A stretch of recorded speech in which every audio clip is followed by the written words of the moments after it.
Betting app ప్రమోటర్లపై పోలీసులు serious. Gaming act కింద 11 మందిపై FIR నమోదు. 151 రూపాయలకు భద్రాద్రి సీతారాముల కళ్యాణ తలంబ్రాలు. బుకింగ్ పోస్టర్ను ఆవిష్కరించిన ఆర్టీసీ ఎండీ సజ్జనార్. కిస్మత్పురలో అక్రమ ప్రహరీ గోడ కూల్చిన హైడ్రా. వెంటనే సిమెంట్ రోడ్డు వేసిన మున్సిపల్ అధికారులు. నెక్లెస్ రోడ్లోని రైల్ కోచ్ రెస్టారెంట్ బిర్యానీలో బొద్దింకలు. ఫుడ్ సేఫ్టీ అధికారులకు ఫిర్యాదు చేసిన కస్టమర్స్. ఖైరతాబాద్ లో గంజాయి ముఠాను అరెస్టు చేసిన పోలీసులు. చిన్న ప్యాకెట్లలో విక్రయాలు. 1182 గ్రాములు స్వాధీనం. హైదరాబాద్ హబ్సిగూడలో మంటలకు కాలిపోయింది కారు. కుటుంబ సభ్యులతో నాగరాజు అనే వ్యక్తి ఉప్పల్ రింగ్ రోడ్డు నుంచి వారస్గూడకు మారుతి కారులో వెళ్తుండగా ఒక్కసారిగా మంటలు చెలరేగాయి. దీంతో వెంటనే డోర్లు ఓపెన్ చేసి కారులో ఉన్న వారిని కిందకి దించారు పోలీసులు. అనంతరం ఫైర్ ఆఫీసర్స్ వచ్చి మంటలను అదుపు చేశారు. దీంతో ఎలాంటి ప్రాణ నష్టం జరగకపోవడంతో అంతా ఊపిరి పీల్చుకున్నారు. పోలీసులకు ధన్యవాదాలు తెలిపారు నాగరాజు కుటుంబ సభ్యులు.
హైదరాబాద్ హబ్సిగూడలో మంటలకు కాలిపోయింది కారు.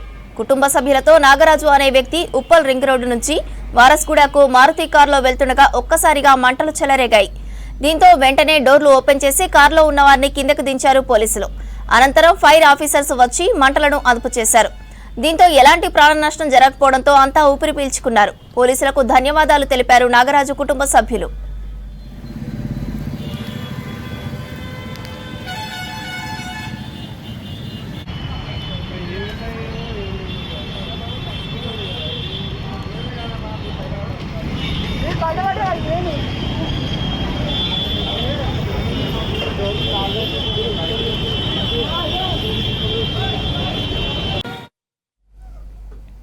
యువతకు స్వయం ఉపాధి లక్ష్యంగా రాజీవ్ యువ వికాస పథకం అమలు చేస్తున్నారు సీఎం రేవంత్ రెడ్డి. రాష్ట్రం ఏర్పడిన తొలి ఏడాదిలోనే 54,000కు పైగా ప్రభుత్వ ఉద్యోగాలు ఇచ్చామన్నారు. ఇందిరమ్మ పాలనలో ఆరోగ్యశ్రీ పరిమితిని 10 లక్షలకు పెంచుతున్నామని చెప్పారు.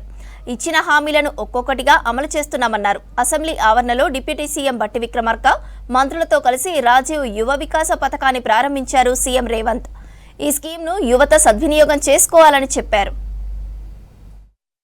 రాష్ట్రంలో ఉన్న సోదరీమణులకు అందరికీ కూడా ఆర్టీసీలో ఉచిత బస్సు ప్రయాణాన్ని, అదేవిధంగా పేదలకు ఆనాడు డాక్టర్ వైఎస్ రాజశేఖర రెడ్డి గారు ముఖ్యమంత్రిగా ఉన్నప్పుడు ప్రారంభించిన రాజీవ్ ఆరోగ్యశ్రీ పథకాన్ని 10 లక్షల రూపాయలు పేదల వైద్యానికి అందించే విధంగా ప్రభుత్వం ఏర్పాటు చేసిన 48 గంటల్లోనే ఈ ప్రాంగణంలో మనం ప్రారంభించుకున్నాం.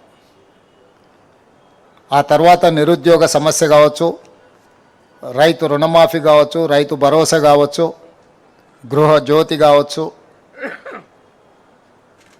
ఈ రకంగా ఎన్నికల సందర్భంగా మనం ఇచ్చిన హామీలను ఒకటొకటిగా అమలు చేస్తూ తెలంగాణ రైతాంగానికి, తెలంగాణ మహిళా సోదరీమణులకు, తెలంగాణ నిరుద్యోగ యువతకు, విద్యార్థులకు ఒక స్ఫూర్తినిస్తూ ఒక మంచి పరిపాలన అందించే ప్రయత్నం చేస్తున్నాం. దాంట్లో భాగంగా 15 నెలలు పూర్తి చేసుకుంటున్న సందర్భంలో మొదటి 10 నెలల్లోనే దాదాపుగా 57,924 ప్రభుత్వ ఉద్యోగ నియామకాలు చేపట్టడం ద్వారా ఈ దేశంలోనే మన ప్రభుత్వం చరిత్రను సృష్టించింది.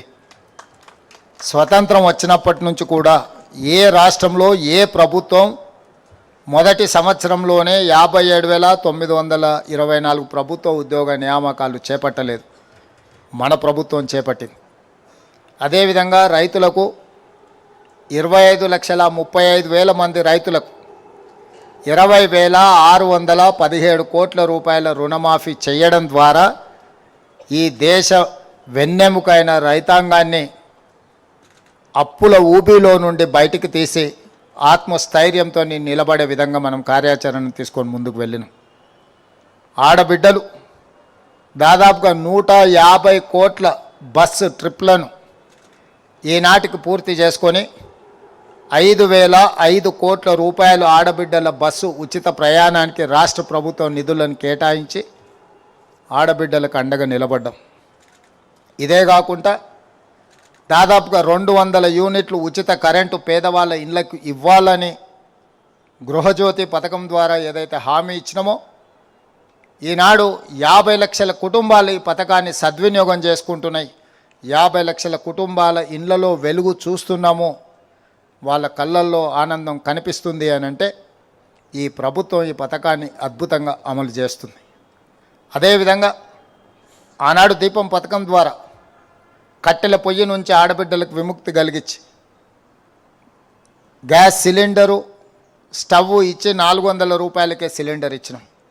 కాలక్రమేణా సిలిండర్ 1,200 రూపాయలకు పెరిగింది. తిరిగి కట్టెల పొయ్యికే ఆడబిడ్డలు బలయ్యే సందర్భం వచ్చినప్పుడు 500 రూపాయలకే సిలిండర్ ఇస్తామని చెప్పి ఈరోజు 43 లక్షల కుటుంబాలు 500 రూపాయలకే సిలిండర్ పథకాన్ని దిగ్విజయంగా వినియోగించుకుంటున్నారు. ఆడబిడ్డలందరూ కూడా ఆనందంగా ఉన్నారు. అదేవిధంగా స్వయం సహాయక సంఘాలలో ఉన్న ఆడబిడ్డలు 65 లక్షల మంది ఒకనాడు బతుకమ్మ చీరల పేరు మీద ఎలాంటి చీరలు పంచినరో నేను ఇక్కడ ప్రస్తావించదలుచుకోలేదు, కానీ ఆడబిడ్డలందరూ చూసింది. అలాంటి ఆడబిడ్డలకు పండుగ పూట సారే చీర పెడితే ఎంత సంతోషంగా ఉంటారో 65 లక్షల మంది ఆడబిడ్డలకు స్వయం సహకార సంఘాల సభ్యులకు 2 చీరలు ప్రతి సంవత్సరం అత్యంత నాణ్యమైన చీరలు. మన ఇంటికి ఆడబిడ్డ వస్తే ఏ బట్టలు పెడతామో 1,30,00,000 చీరలను ఈరోజు ఆడబిడ్డలకు పంచాలనే నిర్ణయం తీసుకొని ఆడబిడ్డల ఆత్మగౌరవాన్ని నిలబెట్టే ప్రయత్నం చేస్తున్నాం. అదేవిధంగా తండాలలో గూడాలలో మారుమూల పల్లెల్లో ఉన్న ప్రభుత్వ పాఠశాలలు నిర్వీర్యమైపోయి నిర్వహణ లోపభూయిష్టంగా ఉండి కరెంటు లేక ప్రభుత్వం కమిషన్లు వస్తాయని కంప్యూటర్లు కొనిస్తే ఆ పాఠశాలల్లో కరెంటు లేదు. కంప్యూటర్లు ఉన్నాయి, టీవీలు ఉన్నాయి, కానీ కరెంటు లేదు. అందుకే వ్యవసాయానికి ఉచితంగా కరెంట్ ఇచ్చి పేదవాడి ఇంటికి కరెంట్ ఇచ్చినప్పుడు పేదవాడి పిల్లలు చదువుకునే పాఠశాలకు ఉచితంగా కరెంట్ ఎందుకు ఇవ్వద్దు అని ఈ రాష్ట్రంలో ఉన్న 29,550 ప్రభుత్వ పాఠశాలల్లో ఉచిత కరెంటునిచ్చి ఆ పిల్లలకు చదువుకు అవసరమైన వసతులను ఏర్పాటు చేయడమే కాకుండా వీటి నిర్వహణను అమ్మ ఆదర్శ పాఠశాల పేరు మీద స్వయం సహాయక సంఘాల సభ్యులైన ఆడబిడ్డలకే పాఠశాల నిర్వహణ బాధ్యతను వాళ్ళకే ఇచ్చినాం.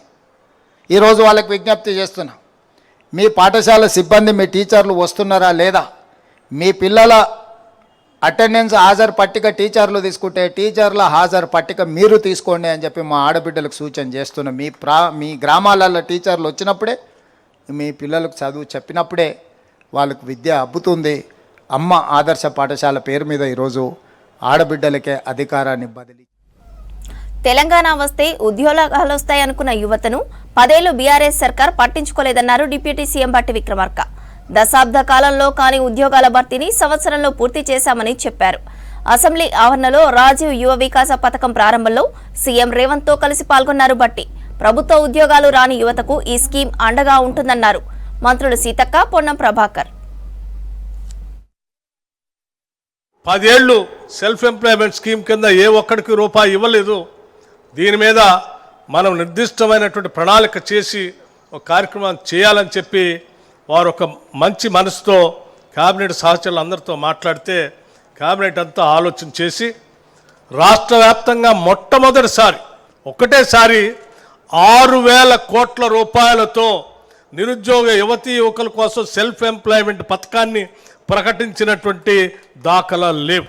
నేను చాలా కొన్ని దశాబ్దాలుగా చూస్తున్నాను. ఎస్సీ కార్పొరేషన్ కానీ, లేకపోతే బీసీ కార్పొరేషన్ కానీ, మైనార్టీ కార్పొరేషన్ కానీ, లేకపోతే గిరిజన కార్పొరేషన్స్ కానీ అరకొరగా నిధులు ఇచ్చేవాడు.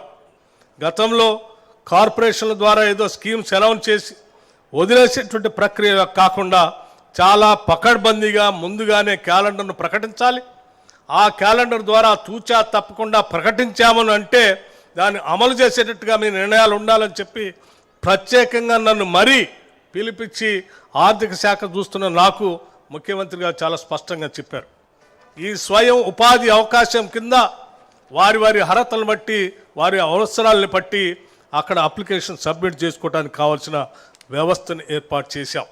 పెద్ద ఎత్తున దాదాపు ఒక 5 లక్షల మందికి లబ్ధి చేకూరే విధంగా ఈ కార్యక్రమాన్ని జూన్ 2వ తారీఖున మనం తీసుకున్నాం. అంటే దాదాపు ఒక్కొక్క శాసనసభ నియోజకవర్గానికి 5,000 మంది నిరుద్యోగ యువతీ యువకులకి సెల్ఫ్ ఎంప్లాయ్మెంట్ ద్వారా అవకాశాలు పొందే విధంగా ఈ రూపకల్పన జరిగింది. ఇది అత్యంత విజయవంతమైనటువంటి కార్యక్రమం. రాజీవ్ యువ వికాసం ఈ రాష్ట్రంలో ఉన్నటువంటి యువత తలరాతని మార్చేటువంటి ఒక గొప్ప స్కీమ్ ఇది. ఈ స్కీమ్ని పెద్ద ఎత్తున ప్రజల్లోకి తీసుకొని వెళ్ళవలసిందిగా మీ అందరు కోరుతూ, మన ఎన్నికల మేనిఫెస్టో ప్రకారంగా రాష్ట్ర వ్యాప్తంగా ఉన్నటువంటి ఎస్సీ, ఎస్టీ, బీసీ, మైనార్టీ యువతకు ఉపాధి అవకాశాలు కల్పిస్తామని చెప్పిన దాని ప్రకారంగా ముఖ్యమంత్రి గారు, ఉప ముఖ్యమంత్రి ఈ కార్యక్రమాన్ని గ్రామీణ ప్రాంతాల్లో ఉన్నటువంటి యువతకు ఒక ప్రత్యేకమైనటువంటి స్వయంగా వాళ్ళు ఎదగడానికి అవకాశం అయ్యేటువంటి విధంగా ఉపాధి అవకాశాల పథకాలను పెట్టి, ఆ పథకాలను గతంలో మాదిరిగా కొంత వారి పార్టీ నాయకులకు మాత్రమే కాకుండా ఒక పారదర్శకంగా ఉండే విధంగా ఈ యొక్క ప్రక్రియ తీసుకొని ముందుకు పోయే సందర్భంలో యువతను మన రాష్ట్రంలో ఉద్యోగ అవకాశాలు ఒకవైపు నెలకొల్పుతూనే స్వయం ఉపాధి అవకాశాలు వాళ్ళ కాళ్ళ మీద వాళ్ళ నిలబడాలి. కులవృత్తుల వాళ్ళు కులవృత్తుల ఆధారంగా ఆర్థికంగా సహకారం పొంది ఎక్కడ కూడా చేతి వృత్తులు కానీ కుల వృత్తులు మరుగున పడద్దు అనేటువంటి ఆలోచనతోటి చదువుకొని వివిధ వృత్తి కోర్సుల్లో ఉన్నటువంటి వాళ్ళు కూడా ఈ యొక్క అవకాశాన్ని వినియోగించుకొని వాళ్ళందరూ కూడా మరి భవిష్యత్తులో ఈ తెలంగాణ అభివృద్ధిలో భాగస్వాములు కావాలన్న ఆలోచనతో ఈ కార్యక్రమం చూసుకున్నందుకు లక్షలాది మంది యువతకు రాజీవ్ గాంధీ గారి పేరు మీద ఒక నూతనమైనటువంటి జీవితాన్ని ఇచ్చే విధంగా ఈ కార్యాచరణ రూపొందించబడ్డది.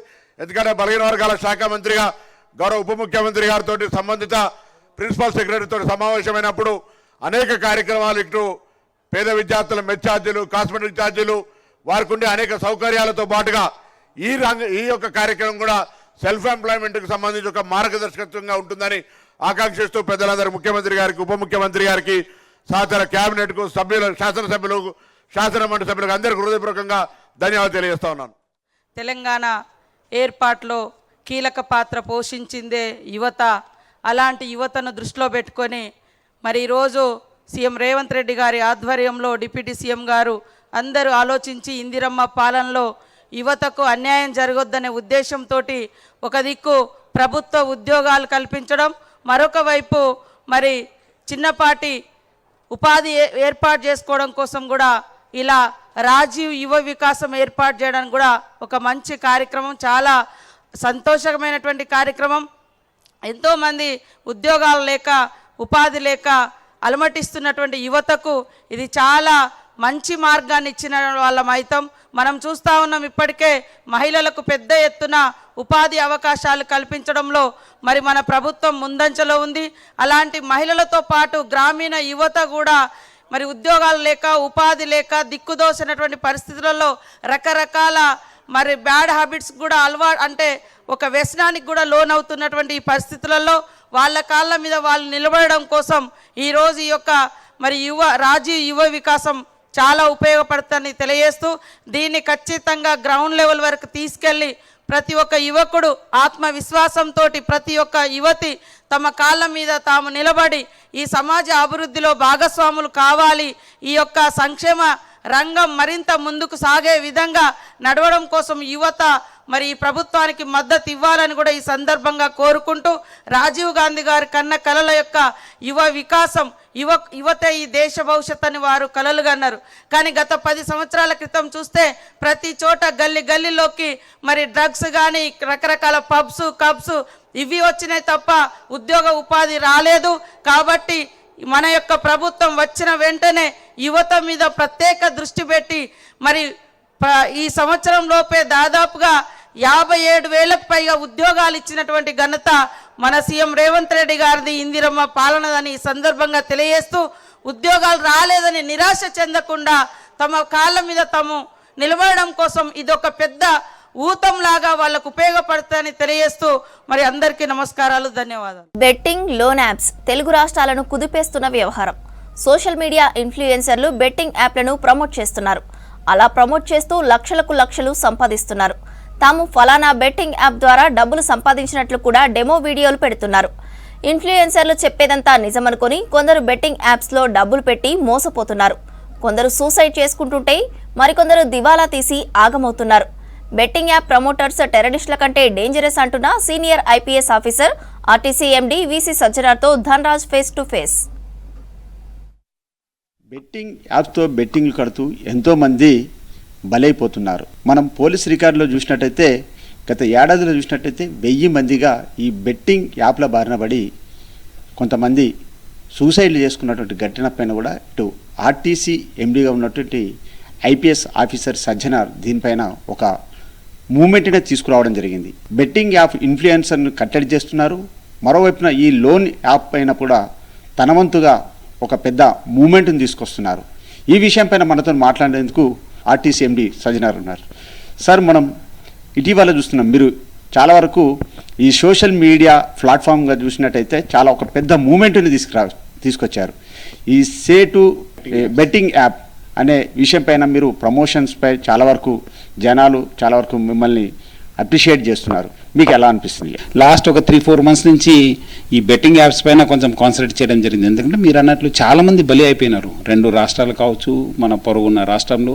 సో వాళ్ళందరినీ చూసిన తర్వాత లేదు ఏదో చేయాలని చెప్పి మనం స్లోగా మీ వచ్చిన న్యూస్ ఐటమ్ కావచ్చు, వచ్చిన పేపర్ కటింగ్స్ కావచ్చు, పోస్ట్ చేస్తూ తర్వాత కొంచెం లోతుగా చేస్తే ఈ సోషల్ మీడియా ఇన్ఫ్లుయెన్సర్స్ కూడా ఒక చాలా ప్రధాన పాత్ర పోషిస్తున్నారు. వాళ్ళు ఉన్న ఫాలోవర్స్ని యూజ్ చేసుకుని ఇది రంగంలో దింపుతున్నారని చెప్పి దృష్టికి వచ్చిన తర్వాత కొన్ని వీడియోస్ కూడా ట్వీట్ చేస్తే పబ్లిక్ నుంచి మంచి స్పందన వచ్చింది. కరెక్ట్ సార్, మీరు అనేది వీళ్ళ వల్ల మనం కూడా బలి అయిపోయినాం అని చెప్పి చాలామంది చెప్పడంతోనే ఇమ్మీడియట్లీ నేను కొన్ని వీడియోస్ పెట్టడం, అక్కడ ఉన్న వైజాగ్లో ఉన్న సిపి గారు రియాక్ట్ కావడము, తర్వాత ఇక్కడ సూర్యాపేట ఎస్పీ గారు రియాక్ట్ కావడంతో కొంచెము అవును ఇది కరెక్ట్ అని చెప్పి తెలిసిన తర్వాత మళ్ళీ మనం కూడా ఇది చాలా లోతుగా ఉందని చెప్పి పబ్లిక్ కూడా అప్పుడే తెలిసిపోయింది ఇట్లా మనం చేస్తామని చెప్పి. సో మొన్నే మనం say no to betting apps అని పెట్టడంతో ఇంకా ఒక మూమెంట్ టైప్ రావడం జరిగింది. మీరు అన్నట్లు కరెక్ట్, ఇది బెట్టింగ్ యాప్స్ అనేది it has become a societal concern. చాలామంది అంటే మీరు అన్నట్లు సూసైడ్ అయిన కేసెస్ మాత్రం ఆ దృష్టికి వస్తున్నావు, కానీ కొంతమంది తెలియకుండానే వాళ్ళే బాధపడుతూ వాళ్ళే ఉండిపోతున్నారు. ఇప్పుడైనా వాళ్ళు బయటకు రావాలి, ఎట్లా జరిగిందని చెప్తే పోలీస్ కేసు బుక్ చేసిన తర్వాత మొత్తం మ్యాగ్నిట్యూడ్ అనేది తెలుస్తుంది. మీకు తెలుసు, అప్పుడు సైబరాబాద్ ఉన్నప్పుడు మీరు అందరూ ఉన్నారు. అప్పుడు లోన్ యాప్స్ పైన మనం స్టార్ట్ చేసినప్పుడు అప్పుడు ఎవరు తెలియదు. తర్వాత చేసిన తర్వాత లోన్ యాప్స్ పైన ఎంత అవగాహన వచ్చింది, ప్రభుత్వం కూడా స్పందించింది, ప్లస్ ఆర్బీఐ రూల్స్ తీసుకొచ్చింది. సో ఇట్లా మనం ఈ ఇష్యూ పైన కూడా బయట రావాలంటే మొత్తం ఎన్ని కేసు అయినా ఎట్లా ఆపరేట్ చేసి తెలిస్తే ప్రభుత్వం కూడా యాక్షన్ తీసుకోవడానికి అవకాశం ఉంటుంది. ఈ బెట్టింగ్ యాప్ ప్రమోట్ చేయడంలో సెలబ్రిటీల వైఖరి పైన మీరేమంటారు? వాళ్ళు కూడా ఏదో అంతకుముందు ఇప్పుడు చూస్తున్నాను, కొంతమంది అంతకుముందు ప్రమోట్ చేస్తాను, ఇప్పుడు చేస్తలేము, ఇప్పుడు తప్ప ఏమైంది అని చెప్తున్నారు. కానీ బట్ ఏమైనా ఇల్లీగలే. ఎందుకంటే బెట్టింగ్ యాప్ అనేది ఈ రోజు రేపు కాదు. అప్పుడు అంతకుముందు ఏదో విలేజ్ లెవెల్లో పండుగ టైంలో జరిగే ఒక ఇది యాక్టివిటీ ఉండొచ్చు. ఇప్పుడు ఈ ఆన్లైన్ అయిన తర్వాత, సోషల్ మీడియా అయిన తర్వాత ఇంకా చాలా ఒకటేసారి చాలామంది ఆడవచ్చు, ఎక్కడెక్కడి నుంచో కూర్చొని ఆడవచ్చు కదా.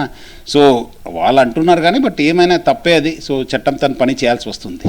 ఇన్ఫ్లుయెన్సర్లు చూసినట్టయితే భయ్యా సన్నీ యాదవ్ కావచ్చు, హర్ష సాయి లాంటి వాళ్ళు కావచ్చు, నాన్ వెజ్ సంబంధించినటువంటి బ్లాగర్ కావచ్చు, చాలామంది ఇన్ఫ్లుయెన్సర్లు వాళ్ళు లోన్ యాప్లు, బెట్టింగ్ యాప్లను ప్రమోట్ చేశారు. ఇప్పుడు తప్పు తెలుసుకొని మళ్ళీ వాళ్ళు క్షమాపణ అడుగుతున్నారు. వీళ్ళను ఎలా చూడొచ్చు? అంటే అదే నేను అంతకుముందు చెప్పినట్లు, ఎందుకంటే ఆల్రెడీ చాలామంది నష్టపోయి ఉంటారు. వాళ్ళపైన ఇప్పుడు పోలీస్ కేసు వస్తే పోలీస్ ఇన్వెస్టిగేట్ చేయాల్సి వస్తుంది. సో డెఫినెట్లీ మీ ఈయన ఇప్పుడు మొన్న జరిగిన ఒక ఎఫ్ఐఆర్లో చూస్తే ఆయన క్లియర్ కట్ చేశారు. ఈయన వీడియోస్ చేయడం వల్ల, ఈయన ప్రమోట్ చేయడం వల్ల నేను ఇంత నష్టపోయాను, ఇంత 13 లక్షలు 12 లక్షలు నష్టపోయాను అని చెప్పి క్లియర్ కట్ ఈయన ఇంత యాప్స్ని ప్రమోట్ చేశారు దానివల్ల అని చెప్పి క్లియర్ కట్ ఎఫ్ఐఆర్లు చేస్తారు. అది టేకప్ చేస్తే అయిపోతుంది. సో మనం మొత్తం ఆ నెక్సస్ బయటపడిపోతుంది. వీటిని ఎక్కడ అరికట్టొచ్చు, ఇలాంటి వాటి పట్ల ఎలా జాగ్రత్త ఉన్నారు? ఇది డిజిటల్ అరెస్ట్ గురించి వచ్చింది, అంతకుముందు సైబర్ క్రైమ్ వచ్చింది, అంతకుముందు కొంత మైక్రో ఫైనాన్స్ వచ్చింది, ఈ మధ్యలో లోన్ యాప్స్ వచ్చింది, అంతకుముందు మల్టీ లెవెల్ మార్కెటింగ్, ఇట్లా ఏదో ఒక నడుస్తూనే ఉంటుంది. సో ప్రజలు చైతన్యవంతం ఉండాలి. ఏది కూడా డబ్బులు ఊరికే రావు, ప్రజలు అర్థం చేసుకోవాలి. కష్టపడితేనే డబ్బులు వస్తుంది. ఎవరో బెట్టింగ్ యాప్స్ లేదంటే స్కీమ్ జాయిన్ చేస్తే అవుతుంది, మీకు లోన్ ఇస్తున్నారు, యాప్ పెట్టి మీరు బిజినెస్ చేయని ఏదో ఒక రోజు నష్టం చేస్తారు. సో ప్రజలు అర్థం చేసుకోవాలి, ప్రజలు చైతన్యం కావాలి. మీకు కానీ మీకు నష్టం జరిగితే ఇమ్మీడియట్లీ పోలీస్ కంప్లైంట్ ఇవ్వాలి. లేదంటే మీకు తెలిస్తే మీరు 1930 కానీ లేదా 100 కానీ దగ్గరున్న పోలీసుని చెప్తే అట్లీస్ట్ పోలీస్కు అవేర్నెస్ సమాజంలో ఇది నడుస్తుందని చెప్పి తెలిసిన తర్వాత యాక్షన్ తీసుకోవడానికి అవకాశం ఉంటుంది. అంటే ఒక టెర్రరిస్టుల కంటే చాలా ప్రమాదం అని కూడా తెలుస్తున్నటువంటి విషయం. అదే మీకు టెర్రరిస్ట్ అయితే తెలుస్తుంది, ఫలానా టెర్రరిస్ట్ బాంబు వేసుకున్నారు లేదా ఆయన దగ్గర వెపన్ ఉందంటే ఆయన 5గురినో 10 మందినో 20 మందిని చంపుతారని చెప్పి తెలుసుకోవచ్చు. బట్ ఇక్కడ ఏమవుతుందంటే ఆయన ఒకసారి ఆ బెట్టింగ్ యాప్ బాంబుని వదిలేస్తే అది ఎక్కడెక్కడ తగులుతుందో తెలియదు. మీ అక్కడ మన ఆంధ్రాలో కూడా తగలవచ్చు, తెలంగాణలో తగలవచ్చు, లేదా కర్ణాటకలో పోవచ్చు, ఎక్కడెక్కడ పోయి అది పేలుతుంది. ఆ మనిషి ఆ యూజ్ చేసినాడు ఆయన చచ్చిపోతారో చేస్తారు. So they are almost like cyber terrorist only. మనం ఏదో ఓన్లీ ఫిజికల్ వైలెన్స్ చేస్తేనే టెర్రర్ అనడానికి లేదు. మీరు అంతకుముందు కూడా మనం సైబరాబాద్ ఉన్నప్పుడు మీరు చూస్తున్నారు టెర్రరిస్టులు డ్రంక్ అండ్ డ్రైవింగ్, మనం ఈ compare them to like road టెర్రరిజంకి టెర్రరిస్ట్గా కంపేర్ చేస్తాం. ఎందుకంటే వాళ్ళు అట్లా బిహేవ్ చేస్తారు వాళ్ళు. సో ఇది కూడా అర్థం చేసుకోవాలి, ఇది ఒక సీరియస్ ప్రమాదము సైబర్ క్రైమ్. ఎందుకంటే అందరు కూడా స్మార్ట్ ఫోన్ వాడుతున్నాను, అందరు కూడా సోషల్ మీడియాలో ఉన్నాను, ఎక్కడో దగ్గర మనము బలి అయ్యే అవకాశం ఉంటుంది. మనము వాళ్ళని టార్గెట్ చేసి వాళ్ళందరూ కూడా అరెస్ట్ చేస్తేనే, కేసు కట్టేసి అరెస్ట్ చేస్తేనే ఇది అంతమయ్యే అవకాశం ఉంది. ఓవైపున వచ్చినట్టయితే మల్టీ లెవెల్ మార్కెటింగ్ లాంటివి కావచ్చు, చాలా వరకు వాటి రూపం మారింది. కానీ రకరకాల పద్ధతిలో కూడా అలాంటి స్కీమ్లతో ముందుకెళ్తున్నారు. వారిని ఎలా చూడొచ్చు? పబ్లిక్ కూడా అర్థం చేసుకోవాలి. నేను డబ్బులు ఊరికే రావని చెప్పి మళ్ళీ చెప్తున్నాను. అదే there is no substitute for hard work.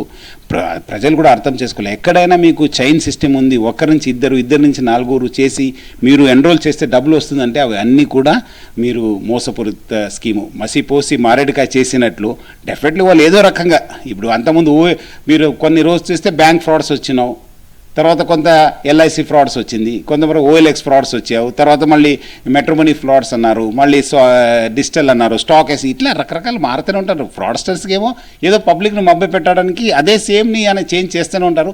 మనము చైతన్యవంతం కావాలి, మనము అలర్ట్ ఉండాలి. అప్పుడే ఈ అన్ని ఈ ఫ్రాడ్స్కి ఒక ఫుల్ స్టాప్ పెడుతుంది. మొత్తం బెట్టింగ్ యాప్స్ కావచ్చు, లోన్ యాప్స్ పట్ల ఎప్పటికప్పుడు అప్రమత్తంగా ఉండాలి. డబ్బులు అనేవి ఈజీగా రావు.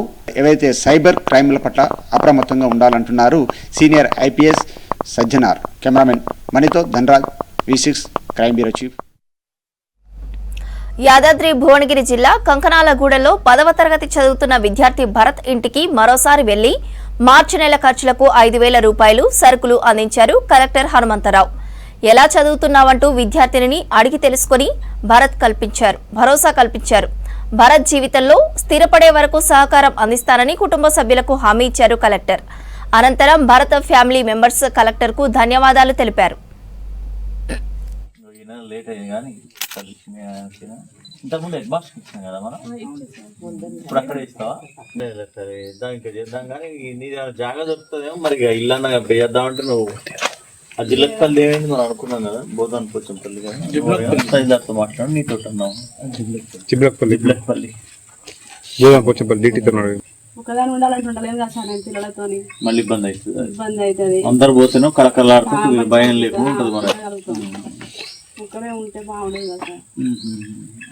ఇక్కడ నేను వచ్చిన కాంచి వీళ్ళందరి సహకారము, ఈ ఊరోళ్ళ సహకారము, ఇక్కడ రాకపోతే నేను చచ్చిపోను సార్. నేనైతే మర్చిపోలేను నా జీవితంలో అసలు. నేనైతే ఇంకొకటి రావడం, మాకు సహాయాన్ని అందించడం మర్చిపోలేదు సార్. మేము ఇప్పటికీ మంచిగా అయితే మాకు చాలా సంతోషం సార్. నేను చాలా సంతోషపడ్డా. పిల్లల బట్టలు చూసి ఆ బియ్యము, పప్పులు సెట్స్ ఒకటి బాగా ఈజీగా ఉన్నాయి చదువు, టఫ్ ఉన్నాయి చదవకు, ఈజీగా ఉన్నాయి చదువు. ఇది ఎప్పుడు ఇంపార్టెంట్గా ఉంటుంది. NF A డిస్జాయింట్ సెట్స్ అంటారు కదా, NF A is equal to NF A plus NF B minus NF A intersection B ఉంటుంది. ఇది 0 అయితే ఇది ఫార్ములా ఇది వస్తుంది అన్నట్టు. ఇది చదువు. ఇక అక్కడ కూడా కొద్దిగా ఎగ్జామ్ పాయింట్ ఆఫ్ వ్యూ చెప్తారు కదా, 1 మార్క్ క్వశ్చన్స్ ఏబి ఇచ్చి A నుండి అడుగుతారు కదా, ఐడియా ఉంది కదా. ఈ చాప్టర్ 1 నెంబర్ ఏమేమి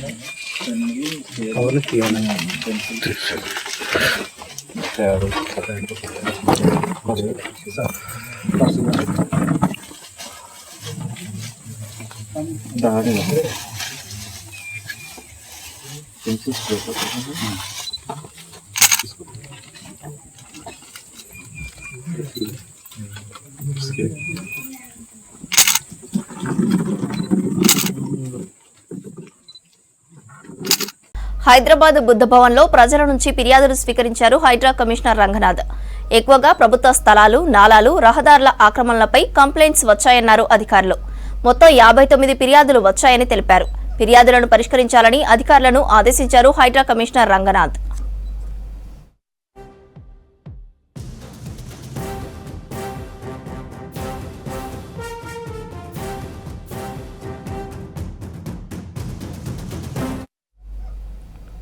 రంగారెడ్డి జిల్లా కిస్మత్పురాలో ఉదయం ప్రహరీ గోడను హైడ్రా అధికారులు తొలగించారు. సాయంత్రం వరకు సిమెంట్ రోడ్డు వేశారు బండ్లగూడ జాగిర్ మున్సిపాలిటీ అధికారులు. 2 కాలనీలను కలిపే రహదారిపై అడ్డంగా గోడ నిర్మించడంతో 6 నెలల ముందు స్థానికులు నిరసన తెలపడంతో కూల్చివేశారు అధికారులు. అయితే మళ్లీ శ్రీహర్షిత్ లేఅవుట్ నిర్వాహకులు అక్రమంగా ప్రహరీ గోడను నిర్మించారు. స్థానికులు హైడ్రా అధికారులకు ఫిర్యాదు చేయడంతో పరిశీలించి గోడను కూల్చివేశారు. వెంటనే సిమెంట్ రోడ్డు మున్సిపల్ అధికారులు వేయడంతో సమస్య తీరిందని సంతోషం వ్యక్తం చేస్తున్నారు స్థానిక ప్రజలు.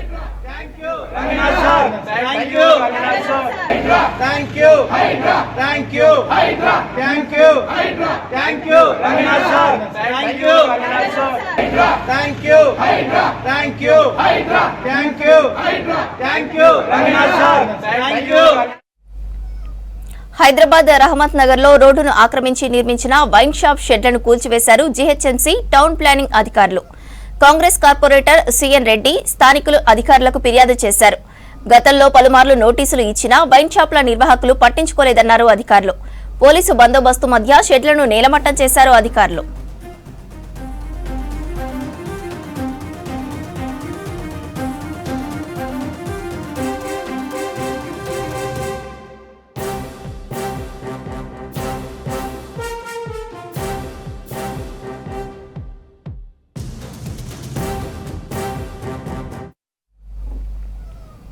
వచ్చే నెల 6న శ్రీరామనవమి సందర్భంగా భద్రాచలంలోని సీతారామచంద్రుల కళ్యాణ తలంబ్రాలను కోరుకున్న భక్తుల ఇళ్లకు చేర్చాలని టీజీఎస్ ఆర్టీసీ నిర్ణయించింది.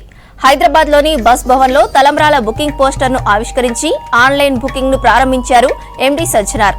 తెలంగాణ దేవాదాయ శాఖ సహకారంతో తలంబ్రాలను హోమ్ డెలివరీ చేస్తామన్నారు. రాష్ట్రంలోని అన్ని ఆర్టీసీ లాజిస్టిక్ కౌంటర్లతో పాటు సంస్థ వెబ్సైట్లో 151 రూపాయలు చెల్లించి వివరాలు నమోదు చేసుకోవాలన్నారు సజ్జనార్.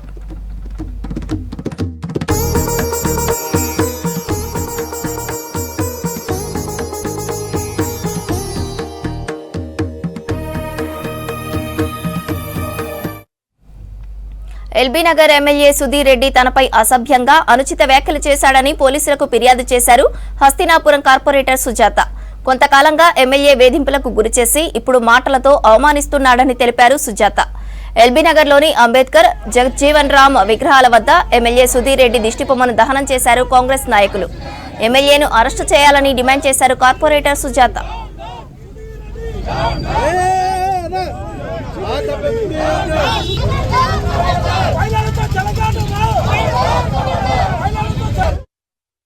ఈరోజు ఒక గిరిజన మహిళ అయినందుకు నేను చాలా బాధపడుతున్నానండి. ఎందుకంటే సుధీర్ రెడ్డి అనే అహంకారంతో, పదవి ఉంది అహంకారంతో, డబ్బు ఉన్నదని అహంతో ఒక గిరిజన మహిళ, ఒక ఎస్టీ మహిళను నేనేదో రాజకీయం చేస్తూ 10 మందికి సేవా కార్యక్రమం చేసుకోవాలనే కాన్సెప్ట్ తోనే నేను బయటికి వస్తే నన్ను కించపరుస్తూ, నేనేం చెప్పాను, సుధీర్ రెడ్డి గారు మీకు నువ్వు 3 సార్లు ఎమ్మెల్యే అయినావు, 2 సార్లు కార్పొరేటర్ అయినావు, ఒకసారి కమిటీ చైర్మన్ అయినావు, 30 సంవత్సరాల అనుభవం ఉన్నది. ఇదేనా నువ్వు రాజకీయంగా నేర్చుకున్నది? ఒక మహిళల పట్ల అసభ్యకరమైన మాటలు మాట్లాడుతూ ఒక మహిళను కించపరిస్తే నీకు వచ్చేది ఏముంది? నీకేమైనా ఆస్తులు పెరిగినాయా? నన్ను కించపరిస్తే నేను అభివృద్ధి కోసమే నేను టీఆర్ఎస్ లో వస్తే అక్కడ కూడా నన్ను ఓర్చుకోలేదు. లేక నేను ఇవాళ కాంగ్రెస్ పార్టీలో ఉంటే ఎక్కడో మున్సిరాబాద్ లో జరిగిన విషయానికి నన్ను మధ్యలో తీసుకొచ్చి నన్ను ఏదో విధంగా నన్ను కించపరచాలని ఒక గిరిజన మహిళ నేను బయటకు వచ్చి చేసేది ఏముంది, నేను న్యాయంగానే కొట్లాడుతున్నాను కదా, దీనిపైన న్యాయం కావాలి, నాకు సమాధానం చెప్పాలి. ఆయనే స్థానిక శాసనసభ్యుడు సుధీర్ రెడ్డి ఈరోజు నా తోటి సోదరి, నా తోటి కార్పొరేటర్ అయిన సుజాత నాయక్ గారి పైన అనుచిత వ్యాఖ్యలు చేయడంపై ఇప్పుడే ఏసీపీ ఎల్బీ నగర్ అదే విధంగా సిఐ సరుణగర్ గారికి కంప్లైంట్ చేయడం జరిగింది. ఆమె చేసిన వ్యాఖ్యలు, గిరిజన మహిళపై చేసిన వ్యాఖ్యలు కఠినంగా తీసుకోవాలి, అదే విధంగా అట్రాసిటీ కేసు బుక్ చేయాలని ఇప్పుడే ఏసీపీ గారికి మరియు సిఐ గారికి ఇచ్చినాం. ఇది మేము ఎస్సీ కమిషన్ కూడా తీసుకుపోతాం, మహిళా కమిషన్ కూడా తీసుకుపోతాం. స్పెషల్ గా సుధీర్ రెడ్డి నీకు ఏమి ఇబ్బంది పెట్టింది? ఆమె మన్సూర్బాద్ అయిన పంచాయతీ తోటి హస్తినాపురంలో కార్పొరేటర్కి ఏం సంబంధం ఉంది? మీరు కొట్టుకోరి, ఏమైనా చేసుకోరి, కానీ ఆమెకేం సంబంధం? ఆమెను ఎందుకు తీసుకొచ్చిన సీన్లకి? ఆమెకు ఏ విధంగా సంబంధం ఉంది? ఈ రోజు ఏ విధంగా మాట్లాడతారు మీరు? కొంచెమన్నా ఆడపిల్లని కొంచెమన్నా ఇది లేదా మీకు? ఇంత జ్ఞానం లేదా? సార్ విజ్ఞప్తి చేస్తున్నాం, ప్లీజ్ సీఎం గారు ఈమెకు న్యాయం చేయండి. ఇవి bulletin update. Stay tune to V6 news.